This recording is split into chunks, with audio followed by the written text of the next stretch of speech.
I've decided to make a metal dust chute for the planer. You might recall I made this temporary wooden one. The metal one will be modeled strongly after these that I made for a couple of other planers.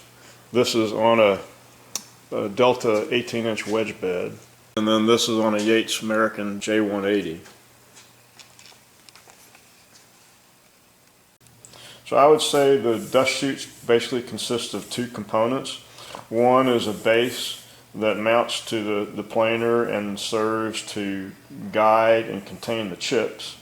And then there's a plenum that serves to transition from that base up to whatever size dust collecting duct you're going to use.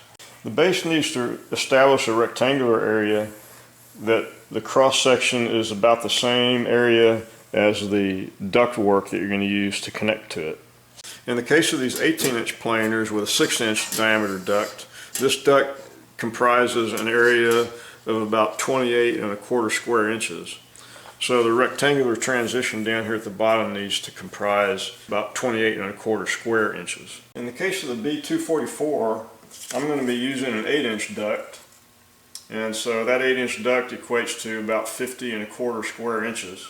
So the rectangular transition for the plenum to the duct needs to be about 50¼ square inches. So 30 inches divided into 50¼ is about 1.68 inches, which is basically 1 11/16. I've been using some cardboard and experimenting with different ideas for the mounting base and the transition to the plenum. And this is largely what I've come up with. These two panels here will be to contain and guide the chips to this transition for the plenum. And then this transition is about 1 11/16 inches wide. And then the plenum will take off from there. I'm trying to accommodate just enough gap down here that the chip breaker can be lifted about 1/2 inch. And then there's a hole in this top plate, the mounting plate, to accommodate that jam nut and set screw there. Let's get started and do some work.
This is flimsy enough. I'm going to have to add a stiffener to this, kind of like this one here.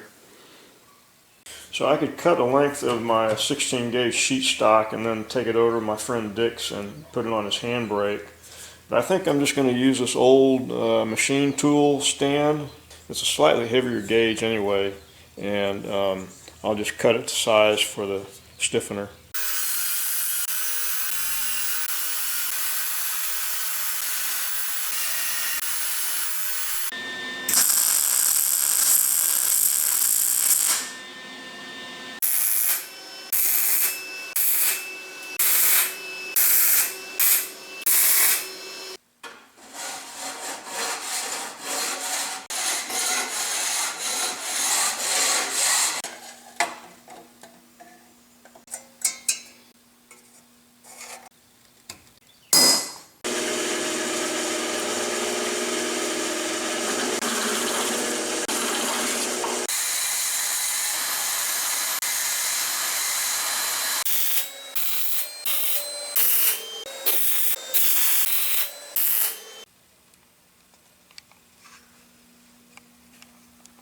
I need to tack weld the dust chute base while it's on the machine, and I'm going to use some ceramic batting to protect the machine from weld splatter and overspray. You can get this batting in a number of places, and it's good for about 3,200 degrees. Well, if you've seen my welds, you know I'm not very good, and this is an awkward vertical position.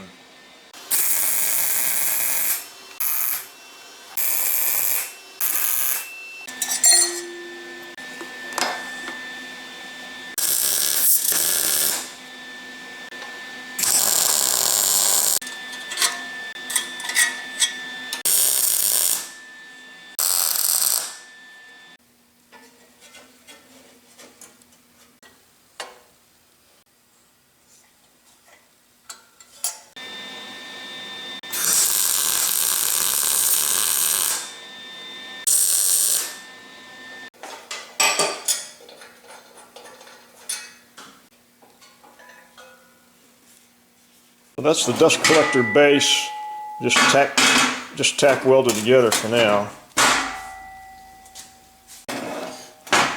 I'm going to go offline and do some cleanup on these welds and finish welding it. Well, having done some additional welding on this, these end plates did distort a little bit.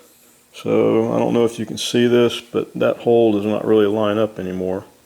And there's a similar problem with this hole over here. So I'll file them to fit. Well, other than the hideously ugly welding, that completes the base of the dust chute. The next step will be to create a flat pattern for the plenum. So the transition from the rectangle to the 8-inch round hose. This is a flat pattern from a previous plenum that I made, and I'm going to first lay it out in poster board, and then I'll use that poster board as a pattern to transfer to the metal.